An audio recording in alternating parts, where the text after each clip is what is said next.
ओम नमो भगवते वासुदेवाय।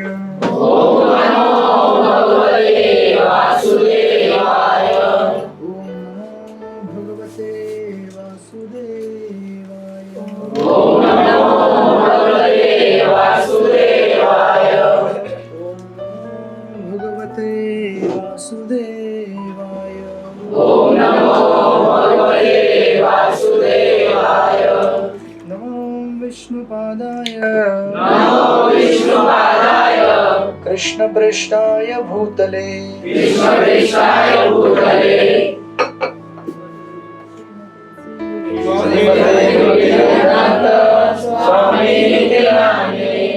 नमस्ते सरस्वती देवी भगवानी प्रचारिणे निर्विशेष शून्यवादी साक्षात्कारिणे जय श्री कृष्ण चैतन्य प्रभु नित्यानंद श्री अद्वैत गदाधर श्रीवासादि गौरभक्तवृंद हरे कृष्णा कृष्ण कृष्ण हरे हरे हरे राम राम राम हरे हरे हरे कृष्णा कृष्ण कृष्ण हरे हरे हरे राम राम राम हरे हरे हरे कृष्णा कृष्ण कृष्ण हरे हरे हरे राम राम राम हरे हरे।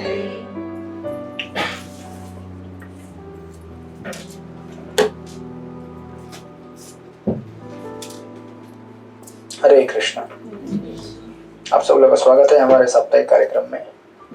तो कथा को प्रारंभ करने से पहले हम श्रील प्रभुपाद के श्रीमद् भागवत में से एक श्लोक और तात्पर्य पढ़ेंगे। ये चतुर्थ स्कंद के 11वें अध्याय का 13वां श्लोक है। ध्रुव महाराज जब यक्षों से लड़ाई कर रहे थे उस समय का प्रसंग है ये। तितिक्षया करुणया मैत्र्या चाखिल जंतुषु समत्वेन च सर्वात्मा भगवान संप्रसीदति। अनुवाद श्रील प्रभुपाद द्वारा।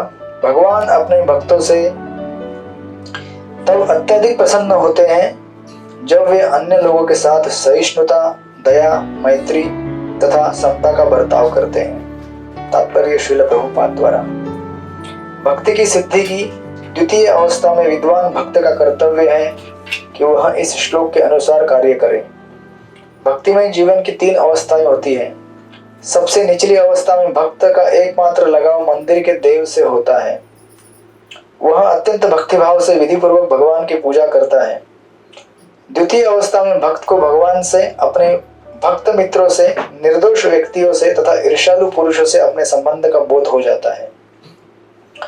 कभी कभी ईर्ष्यालु व्यक्ति भक्तों के साथ दुर्व्यवहार करते हैं। यहाँ यह सलाह दी गई है कि सिद्ध भक्त सहिष्णु हो और अज्ञानियों तथा निर्दोष व्यक्तियों पर वह पूर्ण दया भाव प्रदर्शित करे।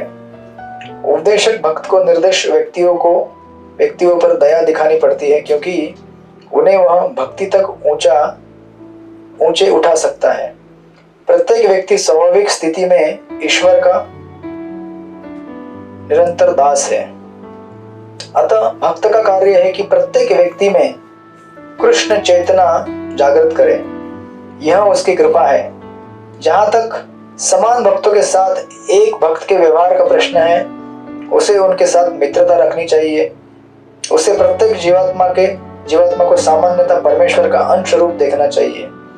विभिन्न जीवात्माएं विभिन्न वेशभूषा में प्रकट होती हैं, किंतु भगवत गीता के उपदेशानुसार विद्वान पुरुष समस्त जीवात्माओं को एक समान देखता है। भगवान को भक्तों का यह आचरण अत्यंत प्रिय है।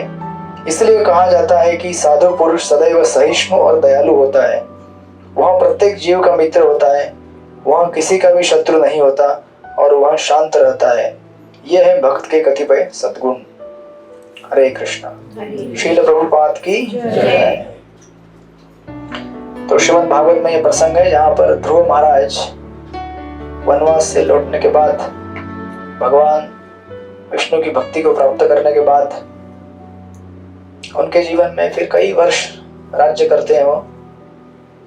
लेकिन एक दिन उनके सौतेले पुत्र उत्तम, यानी कि सुरुचि का पुत्र उत्तम, उसका यक्षों के साथ हिमालय की घाटी में लड़ाई करते करते वध हो जाता है। तो उसका बदला लेने के लिए ध्रुव महाराज वहां जाते हैं और अकेले बहुत सारे यक्षों का विनाश कर देते हैं। तो उनको रोकने के लिए स्वयंभू मनु वहां पे आते हैं और उनको उपदेश देते हैं। उस समय का ये उपदेश है ध्रुव महाराज को कि आप साधु हैं, ठीक है, आप दया दिखाइए सबके ऊपर, एक व्यक्ति ने आपके भाई की हत्या की, उसके बदले में आप पूरे यक्षों का संहार कर रहे हैं। कई कई लाखों यक्षों को मार डाला था उन्होंने।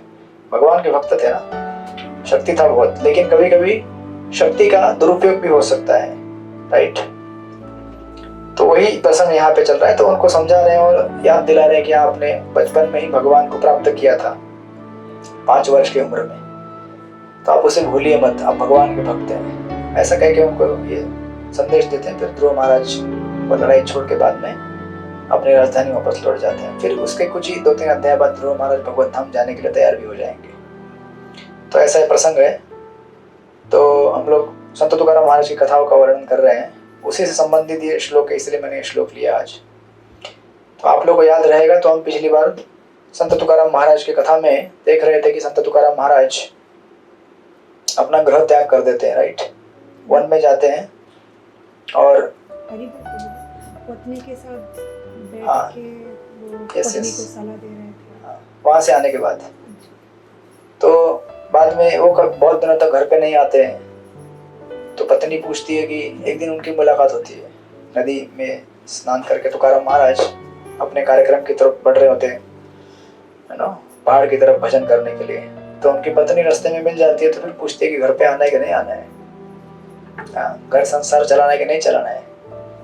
तो तुकाराम महाराज हमने देखा था कि बोलते हैं कि हाँ आऊंगा, लेकिन कॉन्ट्रैक्ट करना पड़ेगा। आप भी जब करोगे तो मैं आऊंगा, नहीं तो नहीं आऊंगा। भगवान को भोग लगाओगे, प्रसाद खिलाओगे तो आऊंगा, कांदा लहसुन बंद तो आऊंगा। तो कॉन्ट्रैक्ट चलता है दोनों का। पत्नी बोलती है चलेगा। तो आते हैं वो घर पे और एक दिन दोनों भजन करते हैं बैठ के तुलसी वृंदावन के बाहर। तुकाराम महाराज उपदेश करते हैं। हमने वो उपदेश देखे थे, 3-4 उपदेश तुकाराम महाराज देते हैं अपनी पत्नी को कि वो बोलते हैं कि आप संसार के प्रति आसक्ति मत रखो।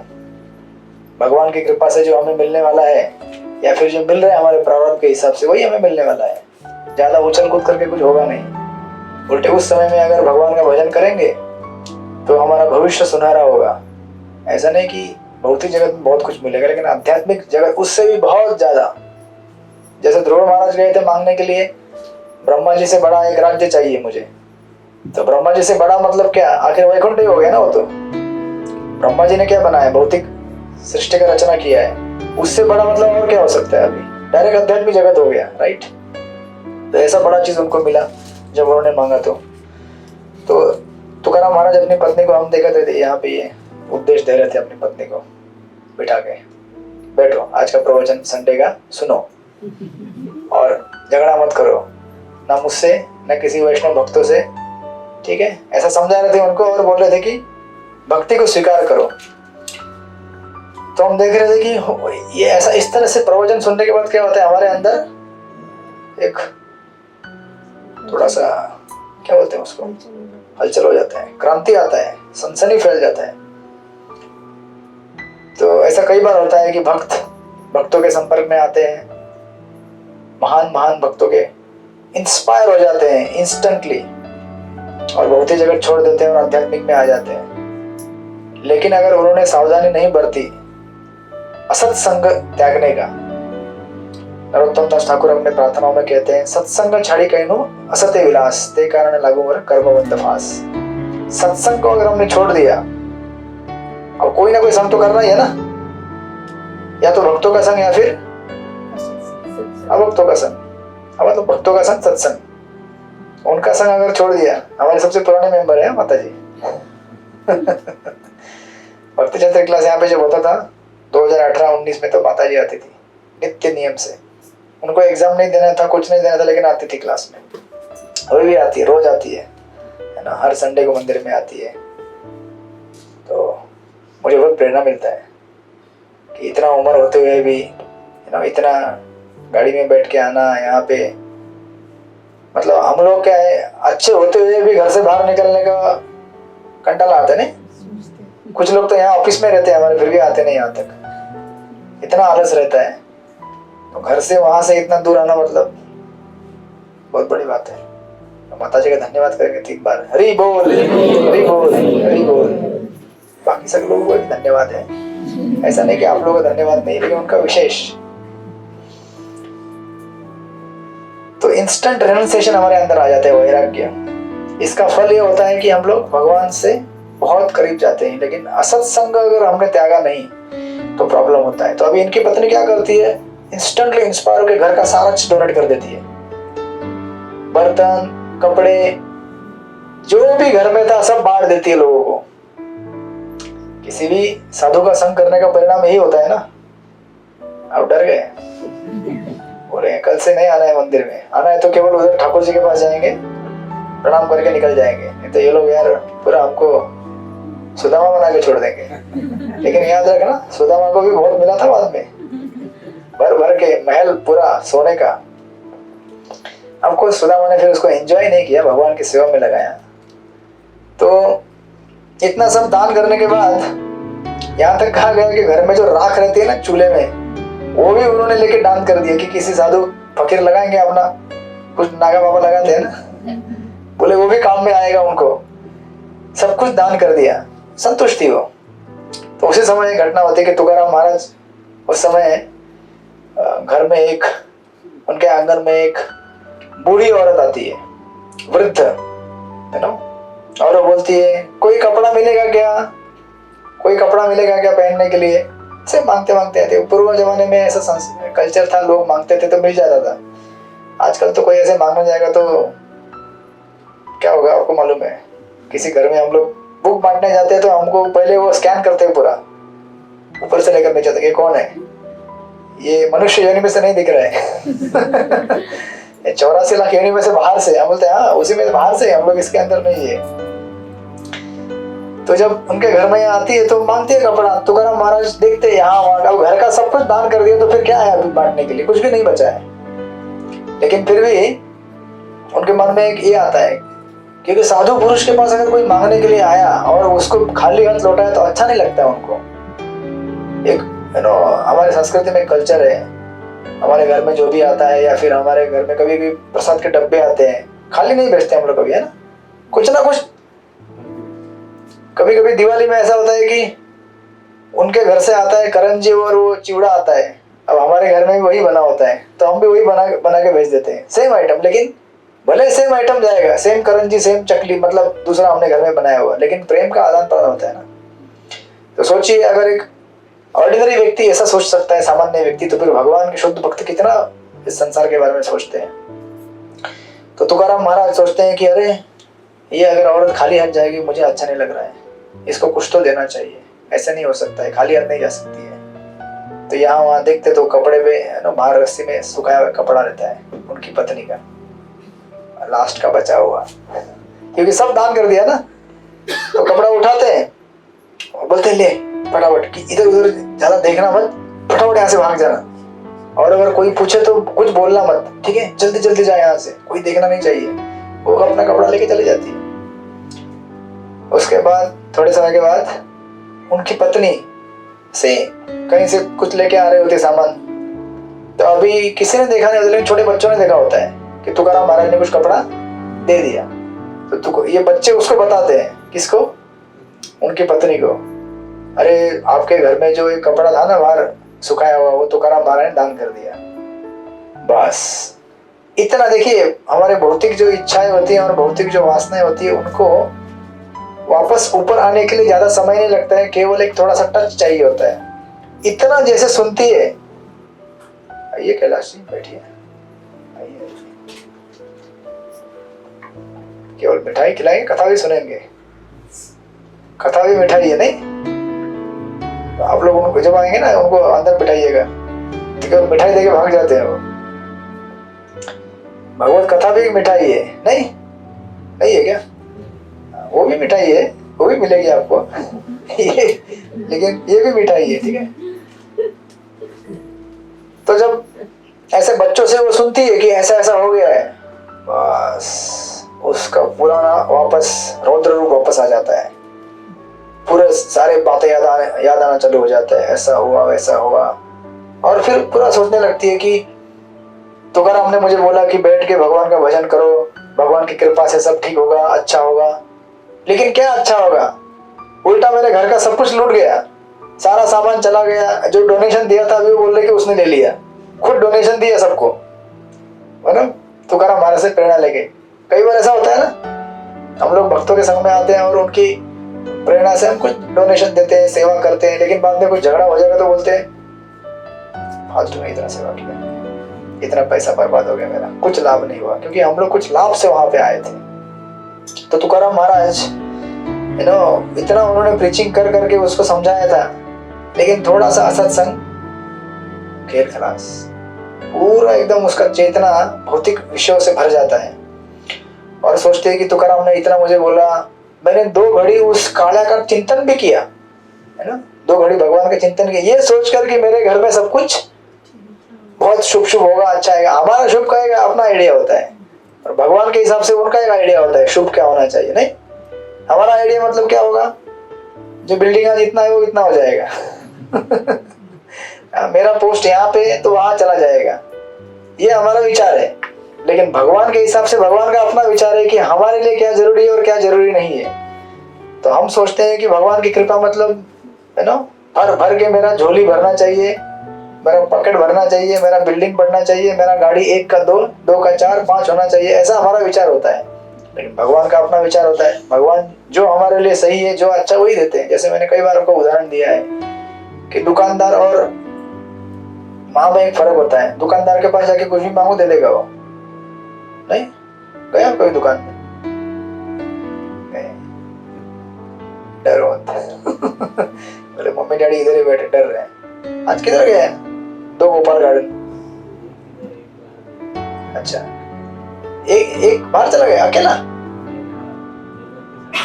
ओ घूमने गया है इसीलिए शांत बैठा है, जोड़ीदार नहीं है उसका। तो बोला आज वैसे भी कुछ फायदा नहीं है, जोड़ीदार रहेगा तो मजा आता है मस्ती करने में तो बालक जब दुकान में जाके कुछ भी मांगता दे देते दुकानदार, उसको कुछ लेना देना, पैसा चाहिए उसको। लेकिन माँ के पास मांगेगा तो माँ क्या बोलती है, नहीं नहीं ये ठीक नहीं तेरे लिए, ये ठीक है, ये ठीक नहीं है, विचार करती है वो। उसी प्रकार भगवान हम सब के लिए विचार करते हैं कि हमारे लिए क्या सही है, क्या गलत है, क्या अच्छा है, क्या अच्छा नहीं है, राइट।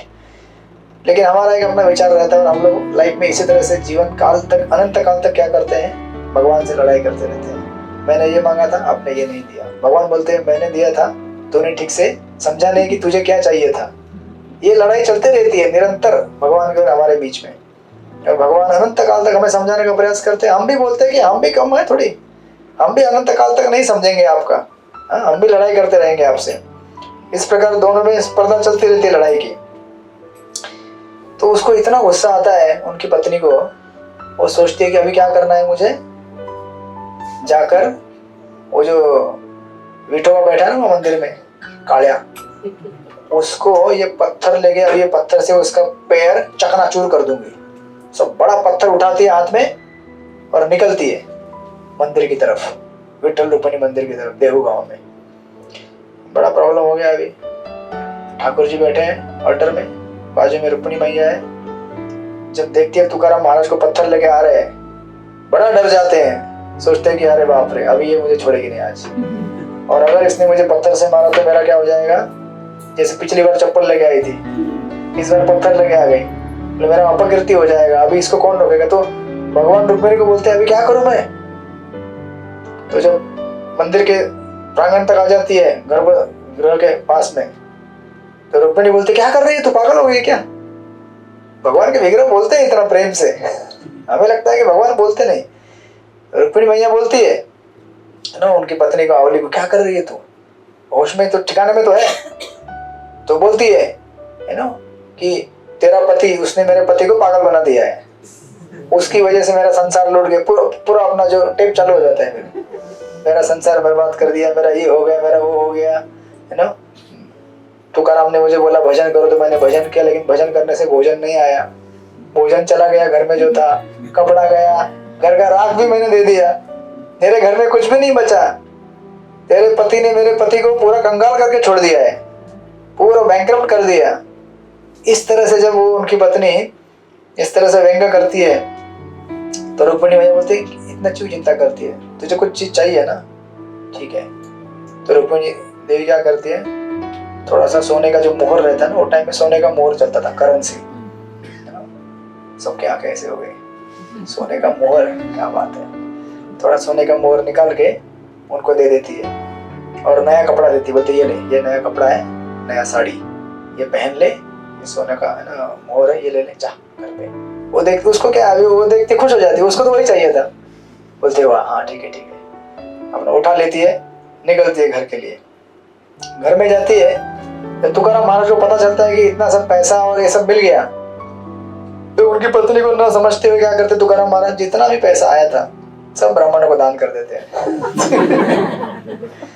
आप सोच रहे हो कि तुकाराम महाराज ने बैंक में जाके एफडी बना दिया क्या? उसके बाद एफडी नहीं बनाते, वो पेपर कहीं पे बना के उसको डिपॉजिट नहीं करते, क्या कर देते हैं, दान दे देते हैं। क्योंकि जानते हैं कि जो हमारे लिए जितना आवश्यक है भगवान जरूर भेजेंगे, और जो आवश्यक नहीं हो रखने की जरूरत नहीं है। आप देखेंगे श्रीपाद रामानुजाचार्य की कथाओं में कथा आती है ना, कुरेश करके उनके एक शिष्य रहते हैं। कुरेश जब अपना घर दार छोड़कर, बहुत धन दौलत वाले रहते हैं, अपना घर दार छोड़कर जब श्रीपाद रामानुजाचार्य के पास शरण लेने आते हैं श्रीरंगम में कांचीपुरम से, तो उनकी पत्नी घर छोड़ते समय सब कुछ घर का छोड़ देते सामान, लेकिन एक सोने का ग्लास साथ में लेती है। ये सोचती है कि पति को मेरे अगर रास्ते में कोई प्यास लगे तो पानी पिलाऊंगी उससे। तो दोनों रास्ते से निकलते, जंगल के रास्ते से। वो टाइम 1000 साल पहले की कथा है। जंगल के रास्ते से निकलते हैं तो थोड़ा सा घबराहट महसूस होती है उनकी पत्नी को, क्योंकि सोने का ग्लास साथ में रखा है ना। तो पति बोलते हैं कि अगर हम किसी चीज से आसक्त नहीं तो हमें किसी बात का डर नहीं होना चाहिए। इनडायरेक्टली बोलते हैं कि तुम्हें किस बात का डर लग रहा है? तो पत्नी बोलती है कि मेरे पास एक सोने का ग्लास है, मैंने ये सोच के रखा था कि अगर आपको बीच में प्यास लग जाए तो मैं पानी पिलाऊंगी इससे। तो इससे कुरेश जी बड़े अप्रसन्न होते हैं, बोलते हैं कि ये हमारे आसक्ति का कारण है। देखिए जीवन में जितनी हमारी आसक्तियां रहती है ना, उतना डर रहता है हमें। जितना आसक्ति उतना डर, उतना शोक, उतना भय। आसक्ति अगर हमें बनानी है तो किससे बनानी है? भगवान से। तो कोई डर नहीं रहेगा, क्योंकि उसको कोई छीन नहीं सकता हमसे। बाकी जितनी भी चीजें उससे हमें एक दिन क्या होना पड़ेगा? दूर होना पड़ेगा। उसको छीन के लेके जाएंगे संसार के लोग, अल्टीमेटली कोई नहीं लेके जाएगा। तो समय जो ऐसा है जो हमसे ये सब चीजों को लेके जाएगा, नहीं रहेगा हमारे पास कुछ भी, राइट। तो फिर वो ग्लास पकड़ती है और दूर फेंक देती है। उसके बाद बिंदास, अभी कोई डर ही नहीं ना। बैंक में पैसा रहेगा तो डर लगता है ना हमको। मैं ये नहीं बोल रहा हूँ कि बैंक में पैसा मत रखिए, लेकिन आसक्त मत हो जाइए उससे। जब तक ठाकुर जी के सेवा में लग रहा है, रहेगा तो यूज कीजिए, नहीं रहेगा तो भी भजन करते रहिए अपना। हरे कृष्णा कृष्णा कृष्णा हरे हरे, हरे राम राम राम हरे हरे। क्योंकि जब करने के लिए तो पैसा नहीं लगता है ना। बैंक में एफडी होगा तो भी जब होगा, हमारा नहीं होगा तो भी हो सकता है। तुकाराम महाराज इस तरह से एकदम निरपेक्ष भाव से, एकदम स्वामित्व की भावना छोड़कर उन चीजों को दान कर देते हैं और फिर अपना भजन करने चले जाते हैं। फिर अभी उनकी पत्नी क्या करती, उसको तो पता ही था कि ये तो ऐसे ही करने वाला है। अभी करेंगे क्या? कॉन्ट्रैक्ट किया है, शादी किया है तो साथ में रहना है, राइट। संसार में ऐसी चीजें होती रहेंगी, लेकिन हमें अपना धर्म निभाना है, राइट। आपने इतिहास में देखा होगा, ऐसे कई बार होता है कि ऐसे कितनी स्त्रियां होके गई है जिन्होंने अपना पति कैसा भी हो, लेकिन उसको छोड़ा नहीं कभी। क्यों? क्योंकि उसका धर्म है। सिमिलरली कभी ऐसा होता है कि कुछ पत्नी ठीक नहीं रहेगी, लेकिन पति अपना धर्म निभाता है, क्योंकि हर किसी को अपना धर्म निभाना है। ये नहीं देखना है कि सामने वाला धर्म नहीं निभा रहा है, मेरा कर्तव्य धर्म निभाना, मैं निभाते रहूंगा। जैसे एक स्टोरी में कहा जाता है कि एक बिच्छू जो समुद्र में डूब रहा था, उसको एक साधु क्या करते हैं, उठाते हैं। एक बिच्छू क्या करता है, काटता है। फिर साधु उसको उठाते हैं, फिर काटता है। तो कोई उनसे पूछता है कि क्या कर रहे हो बाबा? साधु बोलता है कि मैं मेरा धर्म निभा रहा हूँ बचाने का, और बिच्छू अपना धर्म निभा रहा है काटने का। क्या कर रहे हैं? अभी अपना धर्म निभा रहे हैं हम लोग, राइट। कोई हमारे ऊपर अन्याय करे इसका मतलब ये नहीं कि हम लोग अपना स्वभाव बदले, नहीं। हमें अपना स्वभाव बनाए रखना है, जो हमारा धर्म के हिसाब से स्वभाव है, राइट। तो इस तरह से कई दिन बीतते हैं। फिर ऐसे कई दिनों के बाद एक प्रसंग आता है। एक दिन तुकाराम महाराज की 2 लड़के और 3 लड़कियां होती है। उनका नाम यहाँ पे दिया है, काशीबाई, भागीरथी और गंगाबाई, ठीक है। ये 3 उनकी लड़कियां हैं। तो उनकी पत्नी एक दिन बोलती है कि आपको कुछ चिंता है कि नहीं, ये तीनों लड़कियां अभी क्या हो गई है, बड़ी हो गई है, अभी उनका शादी करना है, कुछ टेंशन है कि नहीं आपको? हाँ? वो टाइम में ऐसा टेंशन हुआ करता था, आजकल तो 30-40 हो गया तो भी कोई टेंशन नहीं रहता किसी को, नहीं, वो देख लेगी, सोच लेगी कब करना है शादी। लेकिन समय के साथ ये सब कल्चर नष्ट होता जा रहा है, लेकिन एक्चुअली समय पे हर चीज़ों को करना बहुत जरूरी होता है, यू नो। एटलीस्ट अब माँ के लिए तो हमेशा टेंशन रहता है ये कि मेरा, यू नो, चाहे कोई भी हो, लड़का हो लड़की हो, टेंशन रहता है ना कि कब शादी हो जाएगा, शादी नहीं होगा तो उन्हें, यू नो, बहुत फिक्र रहती है। तो उनकी पत्नी को भी बहुत फिक्र होती है कि इनका शादी कब किया जाएगा। तो तुकाराम महाराज भगवान के भक्त है, उनको टेंशन नहीं है, उनको पता है कि समय आने पर भगवान सब ठीक कर देंगे, भगवान पे आश्रित है। तो जब उनकी पत्नी इस तरह से बोलती है कि आपने कुछ सोचा है कि नहीं सोचा है, तो तुकाराम महाराज बाहर आंगन में देखते हैं कि 3 बच्चे खेल रहे थे वहां पे। 3 लड़के खेल रहे थे ऐसे आंगन में, उनको बुलाते हैं और देखते हैं कि आज क्या है, मुहूर्त है शादी का। इंस्टेंटली वहीं पे क्या करते हैं, उनका हल्दी का समारोह जो रहता है ना, हल्दी बिल्दी बना के सब कर देते हैं उधर। फिर गांव के कुछ लोगों को बुलाकर थोड़ा सा, यू नो, भोजन भेजन खिलाते हैं, कार्यक्रम हो जाता है वहीं पे इंस्टेंटली। अब ये मतलब छोटा सा एक, यू नो, कार्यक्रम में हल्दी बिल्दी हो गया, यू नो। शादी के पहले करते हैं ना हल्दी, आपके इधर भी सब जगह करते हैं ना हल्दी, क्या बोलते हैं उसको, कुछ जगह बोलते हैं एंगेजमेंट, क्या क्या बोलते हैं, ठीक है, जैसा भी है, सगाई बोलते हैं, ठीक है। अंगूठी पहनाते हैं, क्या करते हैं, अभी तुकाराम महाराज ने पता नहीं क्या क्या पहनाया होगा। इतना तो लिखा है यहाँ पे कि उन्होंने इतना कुछ ब्राह्मण को बुलाया, थोड़ा सा पूजा पाठ कराया और फिर इंस्टेंटली वहीं पे उनका हल्दी बिल्दी हो गया तीनों का। और सिंपल बोलते हैं कि दूध और भात का खीर बनाकर लोगों को बांट दिया। तो भोजन कभी भी यज्ञ होता है तो उसके बाद प्रसाद बंटना चाहिए, विवाह यज्ञ है, राइट, हम कथा करते हैं भी यज्ञ है, उसके बाद प्रसाद बंटना चाहिए। प्रभुपाद आप देखेंगे 1966 में जब इस्कॉन का उन्होंने स्टार्ट किया था, तो कथा करते थे तो प्रसाद कुछ भी नहीं होता था, तो फिर सिंपल अपना एप्पल लेते थे, बहुत बारीक बारीक बारीक बारीक पीस पीस काटते थे और सबको बांटते थे कथा होने के बाद, जितने भी 30-40 लोग रहे। सोचिए, इस्कॉन में शुरुआत में प्रसाद एक एप्पल का पीस मिलता था। प्रभुपाद ने वहां से शुरुआत किया और भगवान ने देखा कि प्रभुपाद सिंसियरली कर रहे हैं, इनकी इच्छा है भक्तों को, इन लोगों को उनका कल्याण करने की। तो आज इस्कॉन में आपको फुल प्लेट प्रसाद मिलता है ना, प्रोग्राम के बाद नहीं मिलता है, मितेश नहीं मिलता है क्या? सोचिए कितना मतलब प्रभुपाद ने कष्ट किया हमारे लिए, नहीं? कई दिनों तक प्रभुपाद ने ऐसे ही प्रोग्राम किए, कई, यू नो, महीनों तक। सिंपल एक एप्पल रहता था, उसको काटते थे, भगवान को भोग लगा के बांटते थे। प्रभुपाद की कृपा है हमारे ऊपर कि आज हम इतना ऑपुलेंस इस्कॉन का जो ले रहे हैं, उनकी मेहनत, उनके शिष्यों की मेहनत, राइट। तो यहाँ पे सबको ये दूध भात खीर बांट देते हैं। उसके बाद ऐसा होता है कि कुछ दिनों बाद उनके बच्चों के जो पिता रहते हैं उनको पता चल जाता है कि अरे हमारे बच्चों को शादी हो गए। तो ये 3 फैमिली का नाम दिया है, मोसे, गाड़े और जांबुलकर। ये मराठी लोगों को मालूम रहेगा ये नाम, सरने में मोसे, गाड़े, जांबुलकर, ये सब पुणे वाले लोग हैं, ठीक है। पुणे का कोई रहेगा तो समझ में आएगा। तो ये तीनों को पता चलता है कि इस तरह से हमारे, तो वो लोग आते हैं देहू गांव पूरा बारात लेकर, भगवान सब अरेंज कर देते हैं टाइम टाइम पर, बारात लेके आते हैं, फिर बड़ा धूमधाम से शादी हो जाता है। 3-4 दिन तक ये शादी का कार्यक्रम चलता है, यू नो। गांव के कुछ जो ब्राह्मण रहते हैं और जो थोड़े लैंडलॉर्ड लोग रहते हैं, वो खुद अपने से दान देकर सब समारोह कार्यक्रम बना देते हैं। अभी शादी मतलब खर्चा कम रहता है क्या, खाना पीना देना, यू नो, लोगों को सब अरेंजमेंट करना, सब कुछ हो जाता है। तो यहाँ पे लिखते समय ऑथर लिखते हैं कि जिसने भगवान को अपना मित्र बना लिया है, राइट। भगवान क्या है, संपूर्ण विश्व के ऊपर कृपा करते हैं, नहीं? भगवान किसका ख्याल रखते हैं? चींटी का भी ख्याल रखते हैं, हाथी का भी ख्याल रखते हैं। कभी देखा है चींटी कॉलेज में जाती है टाई पहनकर, सूट पहनकर, हाथी बोलता है आज मेरे स्कूल का टाइम हो गया, आज मेरे फैक्ट्री जाने का टाइम हो गया, ऑफिस का 9 से 5, अभी ड्यूटी छूट रहा हूँ, अभी लोकल ट्रेन में बैठूंगा 9:30 का, 10 बजे घर पहुंचूंगा। नहीं, ये लोगों को कौन देता है खाने के लिए? कौन देता है? हमें विश्वास ही नहीं है ना। कौन देता है?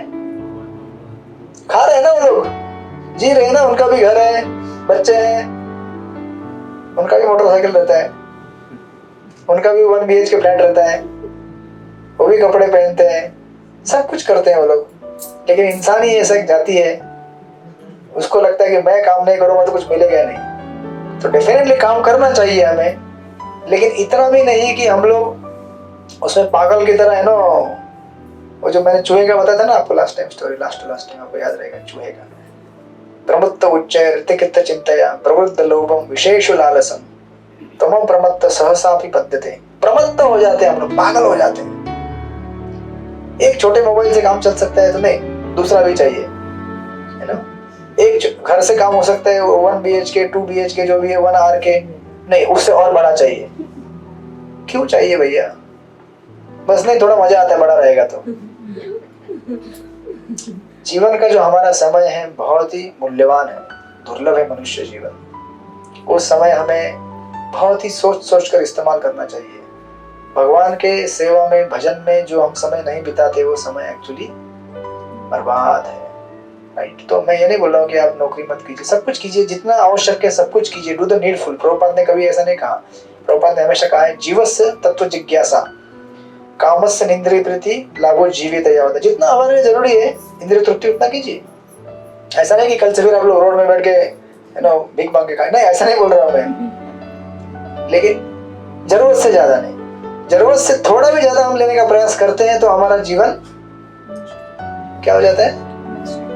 नष्ट हो जाता है। और एंजाइटी, अननेसेसरी प्रेशर, नहीं। और इंसान ही ऐसी जाति है जो आत्महत्या करके मरता है। आज तक ऐसा एक भी पशु नहीं है जिसने आत्महत्या किया हो। यह है क्या कभी? कभी कुत्ता बोलता है क्या? वो वहां पे जो शी डॉग है उसने मुझे आज धोखा दिया। मेरा प्रपोजल पास नहीं हुआ आज। प्रपोज करने गया था, मैं रिजेक्ट कर दिया। मैं जो अभी डिप्रेशन हो गया है, मैं अभी वर्ली सीलिंग से कूद कर मर जाता हूँ। नहीं ना हुआ ऐसा कभी? फिर इंसान को ऐसा क्यों होता है? क्योंकि अननेसेसरी, अनावश्यक चीजों को प्राप्त करने के पीछे पड़ा हुआ है। पूर्व जमाने में लोग इतना सिंपल जीवन जीते थे, इतने सुखी थे, और आज लाइफ इतना कॉम्प्लेक्स हो गया है। हम लोग, मुझे लगता है जितना समय हम लोग मंदिर में आते हैं, भगवान के दर्शन करते हैं, वही एक समय रहता है जब हम शांति का अनुभव करते हैं, क्योंकि यहाँ पे कोई प्रेशर नहीं रहता है। यहाँ से बाहर निकलते ही प्रेशर चालू हो जाता है, ये करना है, वो करना है, यहाँ जाना है, वहां जाना है, राइट। लेकिन जो भगवान के ऊपर आश्रित रहता है, भगवान उसके लिए सब कुछ सुविधाजनक कर देते। तो उनकी पत्नी, तो तुकाराम महाराज, तो यहाँ पे भगवान बोलते हैं, ऑथर लिखते हैं कि जिसने भगवान का आश्रय लिया उसके लिए क्या कमी है। भगवान सारे संसार का ख्याल रखते तो अपने भक्त का नहीं रखेंगे क्या? इतना विश्वास नहीं है हम लोगों को, है ना। सारे संसार का अगर ख्याल रखते हैं तो अपने भक्त का नहीं रखेंगे क्या? बिल्कुल रखेंगे, राइट। भगवान ने गीता में कहा है ना, मैं भक्त प्रणश्यति करके। इतना सब करने के बाद भी तो सब शादी विधि हो जाता है, सब लड़कियां चले जाती है अपने अपने घर में। लेकिन तुकाराम महाराज ऐसा नहीं होता है कि बोलते हैं वाह अच्छा है यार, शादी विधि हो गया, अभी घर में, अभी मतलब ऐसा नहीं कि संसार में उनको, मतलब उनका मन वापस, कभी कभी ऐसा होता है हम संसार की ज्यादा चीजें करना चालू करते हैं तो उसमें फंस जाते हैं पूरा, है ना। घर का काम करने जाते हैं तो घर में एक चीज बनाने जाते हैं, उसके पीछे 4 चीज याद आता है।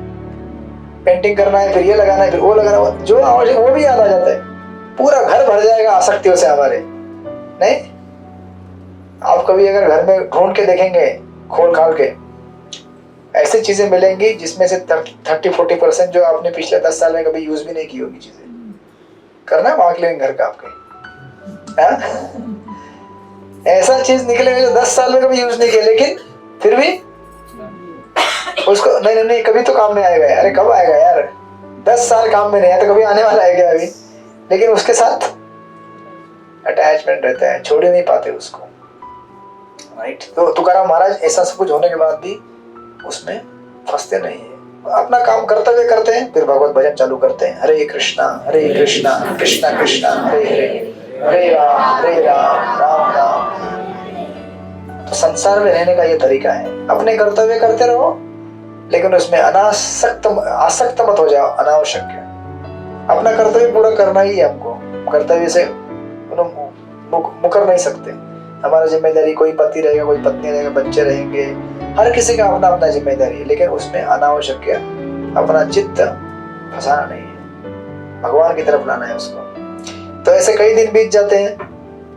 तो ये जो तुकाराम महाराज का जो ख्याति है, कीर्ति है, हर जगह फैल जाता है भगवत भक्त तुकाराम महाराज। यहाँ तक कि वर्णन आता है कि शिवाजी महाराज जो उस समय के महान राजा थे, उनके पास भी खबर चला जाता है कि संत तुकाराम नाम का एक बहुत बड़ा भगवत भक्त है और उसकी कीर्ति इतनी महान है, लोग उनको मिलने जाते हैं, दर्शन लेते हैं, कीर्तन सुनने जाते हैं। तो शिवाजी महाराज भी सोचते हैं कि मुझे भी उनके लिए दर्शन के लिए जाना चाहिए, राइट, ऐसा सोचते हैं। लेकिन ऑफकोर्स यहाँ पे तुरंत ये एपिसोड नहीं आएगा, 2-3 अध्याय के बाद आने वाला है ये। तो इसी समय ऐसा होता है कि तुकाराम महाराज को पुणे से एक थोड़ा बाजू में लोहो गांव करके गांव है, उधर से उनके लिए प्रीचिंग का इनविटेशन आता है, प्रचार करने के लिए। तो उस गांव के लोहो गांव के कुछ भक्त रहते हैं, वो बोलते हैं कि तुकाराम महाराज आप कृपया हमारे भी गांव में आइए, हमारे गांव में भी कीर्तन कीजिए, कथा कीजिए और हमारा उद्धार कीजिए सबका। तो तुकाराम महाराज जब इस बात को सुनते हैं तो बड़ा प्रसन्न हो जाते हैं और सोचते हैं कि ठीक है, मुझे अभी अपना अभी उन्होंने हो गया, एस्टेब्लिश हो गए, वहाँ पे कीर्तन कर लिया, प्रचार हो गया, सोचते हैं कि अभी थोड़ा इससे बाहर जाकर थोड़ा प्रचार कीर्तन भी कर सकते हैं करके। तो तुकाराम महाराज अपने कुछ साथियों के साथ लोह गांव चले जाते हैं। लोह गांव यानी कि थोड़ा सा दूर में है। अब इसका बहुत अच्छा कड़ी है इसके साथ जुड़ा हुआ, इसमें बहुत कथाएं हैं इससे जुड़ी हुई। तो तुकाराम महाराज अपने प्रीचिंग टूर पे निकल जाते हैं, उस गांव में जाते हैं, लोह गांव में। फिर जैसा यहाँ पे करते थे भजन कीर्तन देहू गांव में विठ्ठल रुक्मिणी मंदिर में, उसी प्रकार वहां भी अपने पवित्र वाणी से मंदिर में। और ऐसा नहीं कि 1 घंटे के लिए कथा कीर्तन होता, रात भर कथा कीर्तन होता था। सोचिए, मैं वही सोचता हूँ ये लोग कैसे, मतलब रात भर कीर्तन, फिर दिन भर अपना अपना काम करते थे, वापस रात को मंदिर में आते थे कथा कीर्तन सुनने के लिए। तुकाराम महाराज का थोड़ा ताकत भी रहेगा, आज से 500-600 साल पहले का शरीर, मतलब बॉडी मतलब थोड़ा है ना। अभी तो क्या हम सब केमिकल वाला खाते हैं, हवा प्रदूषित है, पानी प्रदूषित है, हमारा मन भी दूषित है। 1-आधा घंटा बैठेंगे तो भी ऐसा लगता है कि मैंने बहुत बड़ा तपस्या कर लिया, नहीं? अभी 40 मिनट हो गया बैठे हुए यहाँ पे, हलचल चालू हो जाता है कि अभी और 15 मिनट है और 20 मिनट है, कब यहाँ से निकलेंगे, जेल से कब हमको मुक्ति मिलेगी, है ना? लेकिन जेल यहाँ नहीं है, बाहर है ये तो आप वैकुंठ जगत में आए हुए हैं, राइट? भगवान की कथा मतलब वहां पे मुक्ति है। लेकिन हमारा दूषित मन क्या करता है, रेस्टलेस हो जाता है। इसलिए जनरली मैं 1 घंटे से ज्यादा नहीं लेता, लूंगा भी नहीं, चिंता मत कीजिए आप लोग। एक बार बोलिए जोर से, हरे कृष्णा कृष्णा कृष्णा हरे हरे, हरे राम राम राम हरे। तो अभी जिसको नींद भी आ रहे होंगे वो थोड़ा जग गए होंगे, ठीक है? तो कभी कभी ऐसा बीच बीच में करते रहना चाहिए, तो नींद नहीं आएगा हमको। तो इस तरह से इनका रात भर कीर्तन चलता है। और जब सुबह सूर्योदय का समय आता है तो भगवान का आरती होता है। और ये नित्य दिन से नित्य कई दिनों तक ये कार्यक्रम चलता है, कथा कीर्तन। बहुत सारे लोग वहां से कथा सुनकर पवित्र हो जाते हैं, शुद्ध हो जाते हैं। और एक दिन ऐसा एक प्रसंग दिया गया है कि उस गांव की एक वृद्ध ब्राह्मण महिला, विधवा वृद्ध थी, वो तुकाराम महाराज के पास आके कहती है कि महाराज हमारे पास एक दिन प्रसाद के लिए आई है। मेरे पास तो इतना कुछ है नहीं, लेकिन मैंने यहाँ वहां से कुछ भिक्षा जमा करके 10 लोगों के लिए भोजन बनाया हुआ है ना। ये कल्चर उस टाइम में समय हुआ करता था कि लोग, है ना, साधु लोगों को प्रसाद खिलाने के लिए भी कितना, मतलब भिक्षा मांग के 10 लोगों के लिए प्रसाद बनाने के लिए पैसा जमा किया। तो मैं इससे आपको प्रसाद खिलाना चाहती हूँ, आप कृपया मेरे घर पे आइए। तो इस तरह से उनको बुलाया जाता है प्रसाद के लिए घर पे।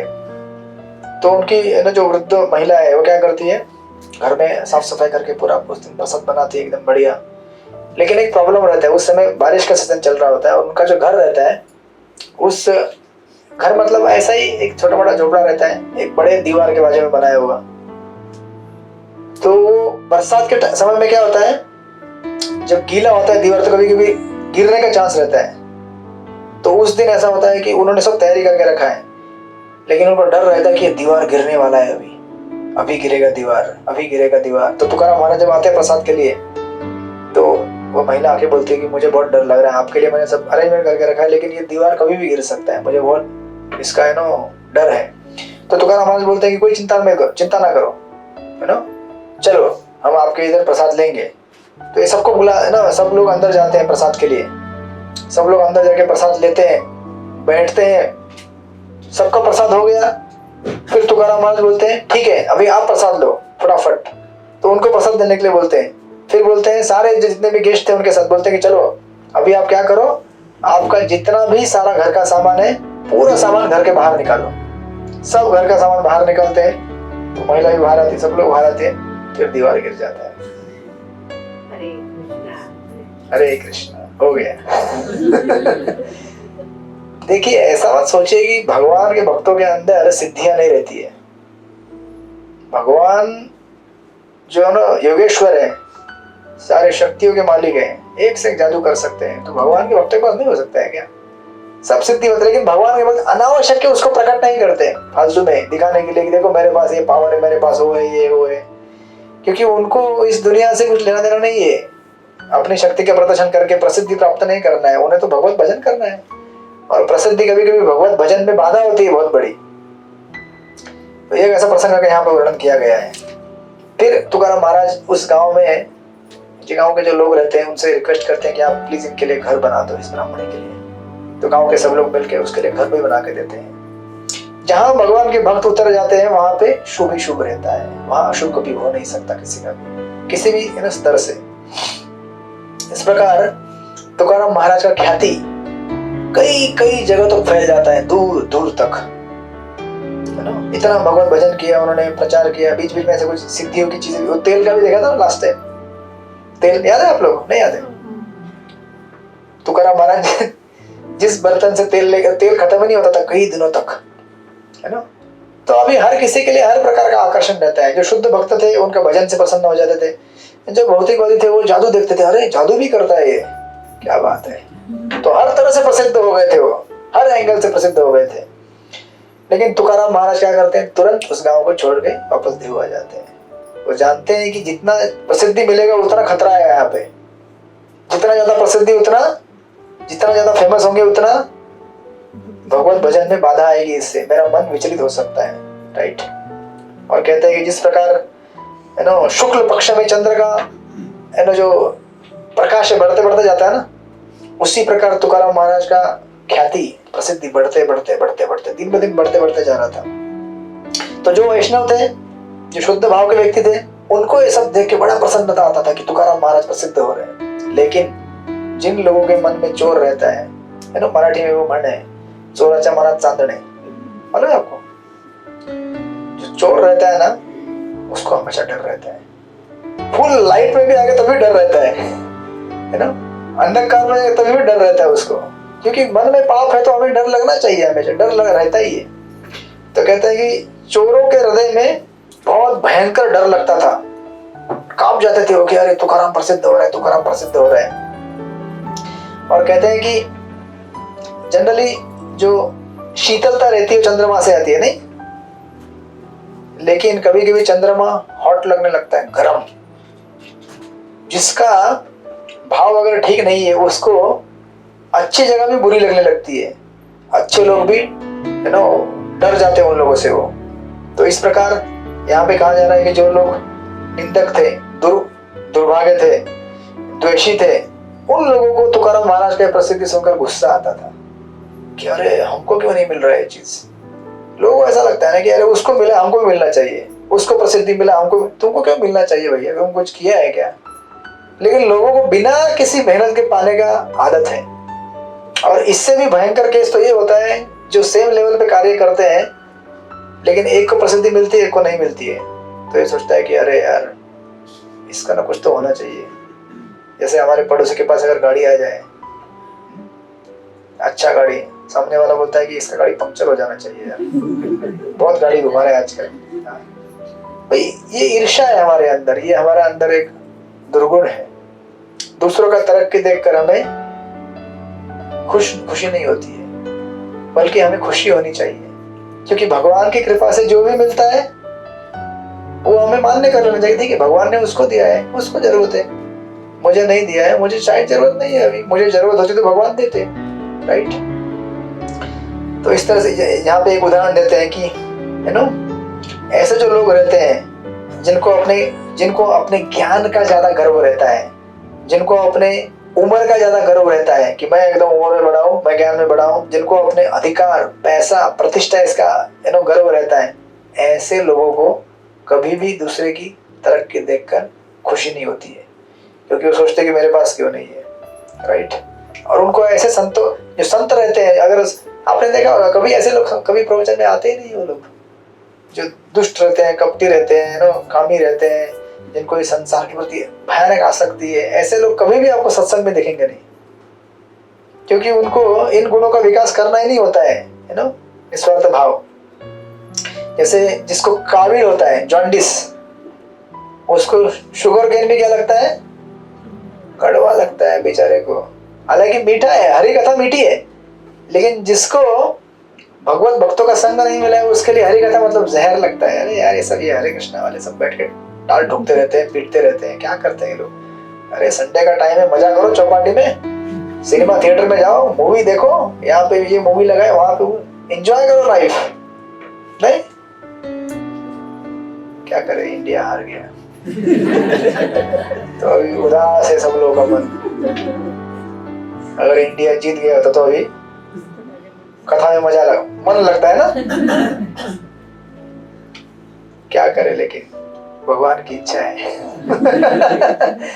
आपको आध्यात्मिक बनाना चाहते हो, इसलिए जो भी हुआ जैसे हुआ, हमें अपना कर्तव्य करते रहना है। अभी वो हारेगा जीतेगा क्या है, अभी हमको तो अपना रोज का गाड़ी चलाना है, रोज का ऑफिस जाना है, जपा करना है। नहीं, हरे कृष्णा कृष्णा कृष्णा हरे हरे राम राम राम।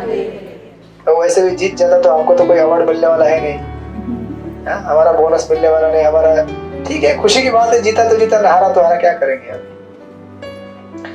तो इस तरह से तो अभी यहाँ पे प्रसंग आने वाला है रामेश्वर भट्ट का, तो और जारी रखें कि थक गए आप लोग? टाइम है, 10 मिनट है। 10 मिनट ही है।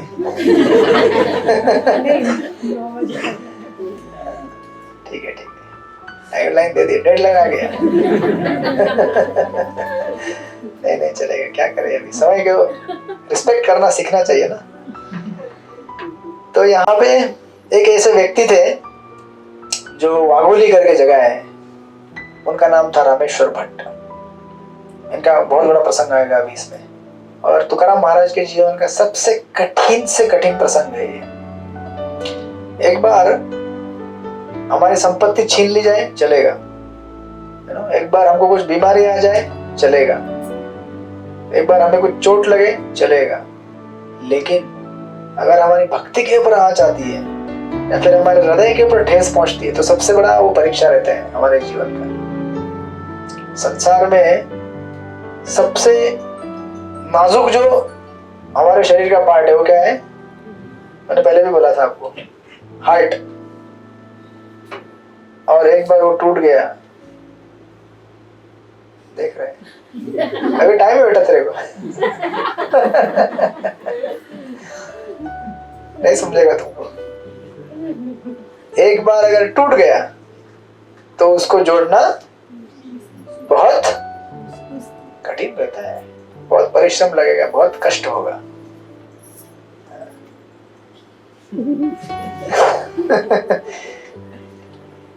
जिनको अनुभव नहीं है वो एक दूसरे को सराहना दे रहे हैं, कुछ नहीं होगा कुछ नहीं होगा, लेकिन संसार ऐसा है कि आपका दिल टूटना ही है।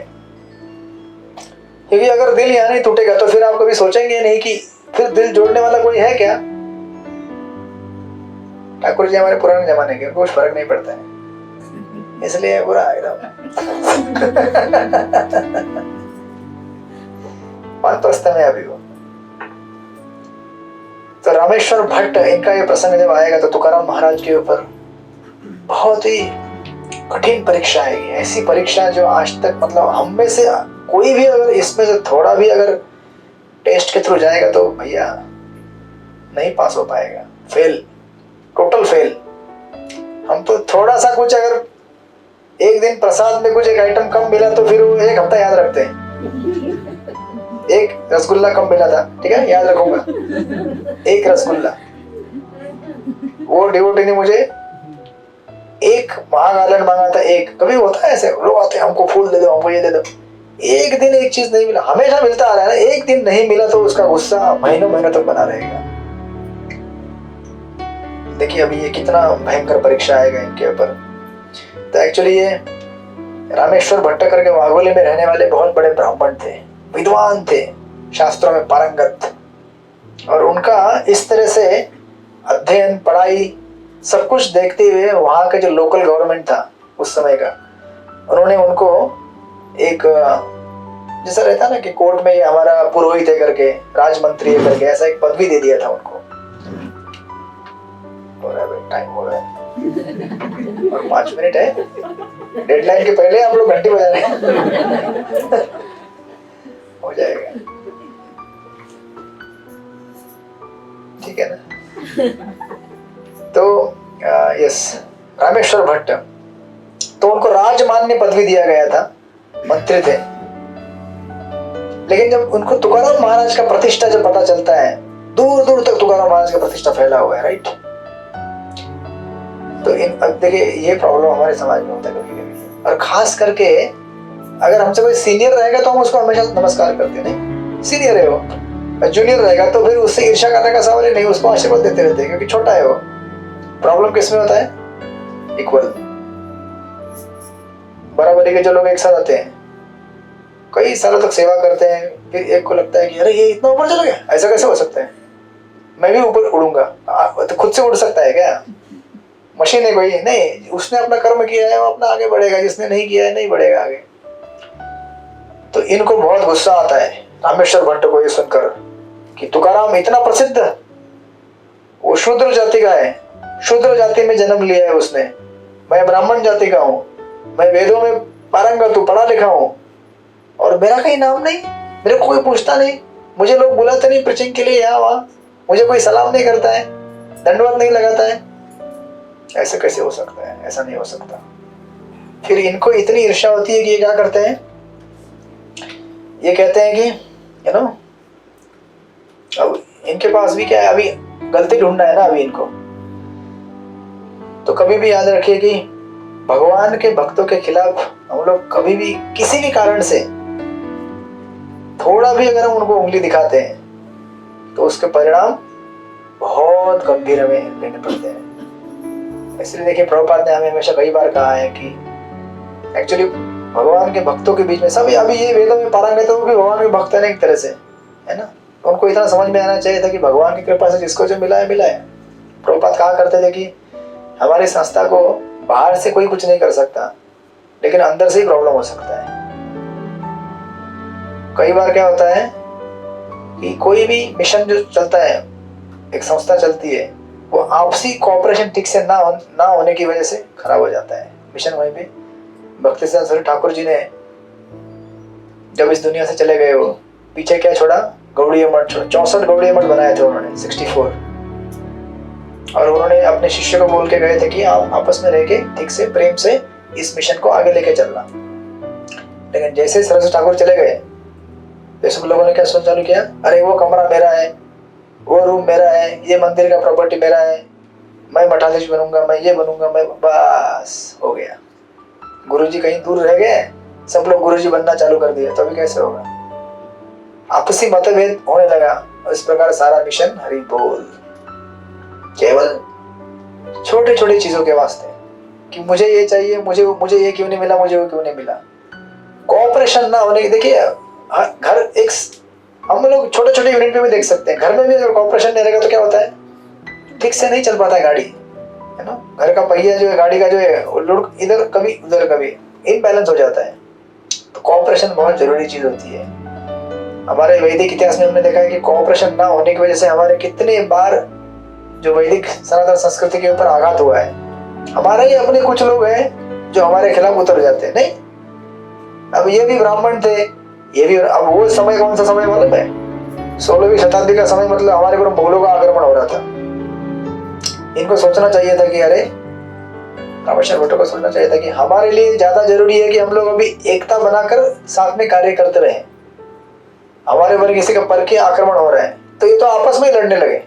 लेकिन भगवत भक्त तुकाराम महाराज ऐसे हैं जिन्होंने इस चीज को प्रतिकार नहीं किया। आप देखेंगे है ना आने वाले अगले क्लास में कि उनको यहाँ तक बोला गया कि आपने आज तक जो भी कविताएं की हैं, जो भी कथाएं की, उसको पानी में डुबा दो। सोचिए आपने लाइफ टाइम जो अभ्यास किया होगा और बनाया होगा आपका कुछ प्रॉपर्टी, उसको बोल देंगे पानी में फेंक। तो हमारे बोलते ठीक है फेंक देता हूँ, फेंक देते हैं पानी में। तो लोग फिर उनकी निंदा। ऐसा कठिन प्रसंग है कि इसको आप टीवी में देखेंगे तो समझ में नहीं आएगा, लेकिन शास्त्रों के माध्यम से देखिए इसको कि आपके जीवन का सब कुछ लूट गया। तो कुछ लोग बोलते हैं कि आपने परमार्थ भी डुबा दिया और क्या बोलते हैं उसको, स्वार्थ और परमार्थ। पहले उन्होंने क्या किया था याद है आपको? उन्होंने अपने जो प्रतिज्ञा पत्र थे ना बिजनेस के, जब भाई के साथ बंटवारा हो गया था, भाई बोला था कि मेरा जो पेपर है मुझे दे दो, और तुकाराम महाराज ने अपने जो पेपर थे सारे पानी में, नदी में। तो लोग उनकी निंदा करना चालू करते हैं कि देखो भाई संसार भी गया और भगवत भक्ति भी चला गया। भक्त के जीवन में ऐसा समय आएगा कठिन से कठिन कि आप ना तो इस दुनिया के रहोगे ना उस दुनिया के रहोगे। जैसे अर्जुन जी गीता में पूछते हैं प्रश्न भगवान श्री कृष्ण से कि अरे अगर मैंने भक्ति चालू किया और भक्ति में मैं सफल नहीं हुआ तो मैं तो ना इधर का रहूंगा ना उधर का रहूंगा, मैं तो बिखरे हुए बादल के जैसा रहूंगा जो हवा इधर से उधर उधर से उधर उसको उड़ाती है। लेकिन भगवान बोलते हैं कि नहीं, डरो मत अर्जुन, मेरे भक्त का कभी विनाश नहीं होगा। फिर वो विश्लेषण गीता में भगवान देते हैं किस तरह से भक्त को मदद करेंगे वो, राइट। तो यहाँ पे भी वही प्रसंग आएगा, देखेंगे हम अगली बार कि तुकाराम महाराज किस तरह से ये भयंकर परीक्षा पास करते हैं। और ऐसी परीक्षा देखिए, ये सब प्रसंग सुनने से हमें शक्ति मिलेगी, हमें प्रेरणा मिलेगी कि हम तो उसके सामने कुछ भी नहीं है। जितना कष्ट इन संतों ने सहा है ना, प्रभुपाद ने सहन किया है, उसके सामने हम क्या है। जैसे मैंने शुरुआत में आपको उदाहरण दिया, अगर आपको पूरा एक महीने केवल एक एप्पल काट के देते हैं, ठीक है, क्लास के बाद एक एक पीस, आधे लोगों का उत्साह कम हो गया तुरंत सुनते ही। मैं ये नहीं बोल रहा हूँ कि आप लोग प्रसाद के लिए ही आते हैं, आप लोग कथा सुनने आते हैं, आप प्रामाणिक हैं, लेकिन एक एडिशनल हमें लगता है ना अच्छा कि ठीक है प्रसाद भी है ना। ऐसा नहीं कि प्रसाद नहीं रहेगा तो आप लोग नहीं आएंगे, लेकिन अच्छा लगता है हमें। उसी प्रकार प्रभुपाद के टाइम में अगर प्रभुपाद एक एप्पल से चला देते, पूरा इस्कॉन पूरा एक एप्पल से चला है, हर कितने दिन तक, कितना कष्ट उठाया, कितना मेहनत किया उन्होंने, राइट, कितनी परीक्षाएं पास की। और इतना होने के बाद भी उनको कोई सपोर्ट नहीं था। जैसे हमको तो कितना सपोर्ट है आज इस्कॉन में, ये इतना बढ़िया रूम बना के दिया है, एसी लगा के दिया है, लाइट दिया है, पंखा, सब केवल हमको यहाँ पे आके बैठना होता है, हम लोग और हम दोनों को। मैं केवल आपके बारे में नहीं बोल रहा हूँ, और केवल भगवत चर्चा करनी होती है। हरे कृष्णा कृष्णा कृष्णा हरे हरे, हरे राम राम राम हरे हरे। तो प्रभुपाद ने इतना हमारे लिए सिस्टम बना के दिया, इतना भी हम नहीं करेंगे तो फिर और क्या करेंगे भैया। और हम क्या करना चाहे, महाराज एक लेक्चर में कहते हैं कि वैष्णव का समाज जो बनाया है ना प्रभुपाद ने, इसमें केवल एक ही चीज करना होता है, आप वैष्णव बन जाइए, मैं वैष्णव बनता हूँ, मैं आपकी सेवा करूंगा, आप मेरी सेवा कीजिए, बस इतनी सेवा करने से हम लोग भगवत धाम चले जाएंगे। भगवत धाम कौन जाते हैं? भक्तों की सेवा करने से जाते हैं ना। तो अभी भक्ति में और करना क्या है, आप लोग भक्त बन गए, हम लोग भक्त बन गए, साथ में आइए, सेवा कीजिए, खत्म। और कुछ भी सीक्रेट नहीं है भगवत धाम जाने का, सेवा कीजिए भक्तों का वैष्णव समाज में, दैट्स इट। तो प्रचार कार्य मतलब क्या होता है, जाइए कहीं में भी वैष्णव बना दीजिए लोगों को, उनको जप कराइए, उनको माला दीजिए, 4 नियम पालन करने के लिए बोल दीजिए, बस हो गया वैष्णव, आप बन जाइए वैष्णव। सेवा कीजिए, सेवा करते करते भगवत धाम की प्राप्ति। तो हमारे आचार्यों ने, संत तुकाराम महाराज ने इतना मेहनत करके हमें ये हेरिटेज दिया है, हमें सिर्फ भगवत भजन करना है, इतना सुविधा दिया है। ये भी नहीं करेंगे तो फिर हम किसी जन्म में भगवत धाम नहीं जा पाएंगे, ना भक्त बन पाएंगे। ठीक है, तो आप लोग इसका लाभ उठाइए, भगवान के मंदिर में आते रहिए, दर्शन लीजिए, कीर्तन कीजिए। हरे कृष्णा कृष्णा कृष्णा हरे हरे, हरे राम राम राम हरे हरे। संत तुकाराम महाराज की जय, श्रील प्रभुपाद की जय। तो अगले हफ्ते हम देखेंगे क्या होता है रामेश्वर भट्ट के साथ और तुकाराम महाराज के साथ। तो थोड़ा कीर्तन कर लेते हैं।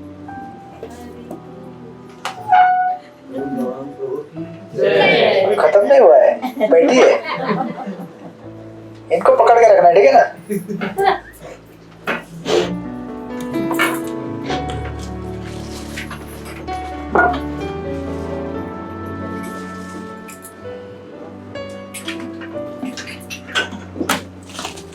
इतनी वैष्णव सेवा करते हैं तो अकेले भगवत धाम जाना चाहते हो? अगर हम उनको यहाँ बिठाएंगे तो हम हमारा फिर इनके लिए वैष्णव सेवा हो जाएगा, नहीं? फिर हम लोग भगवत धाम जाएंगे, वो अकेले जाना चाहते हैं, स्वार्थी है। सेवा करते हैं, भाग जाते हैं यहाँ से।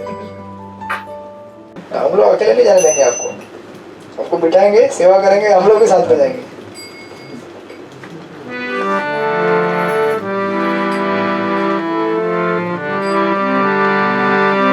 हरे कृष्णा कृष्णा कृष्णा हरे राम, हरे राम हरे राम, राम राम हरे हरे।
संकीर्तन की जय श्री श्री राधा गोपीनाथ भगवान की श्रील प्रभुपाद की वाञ्छाकल्पतरुभ्यश्च कृपा सिन्धुभ्यश्च पतितानां पावनेभ्यो वैष्णवेभ्यो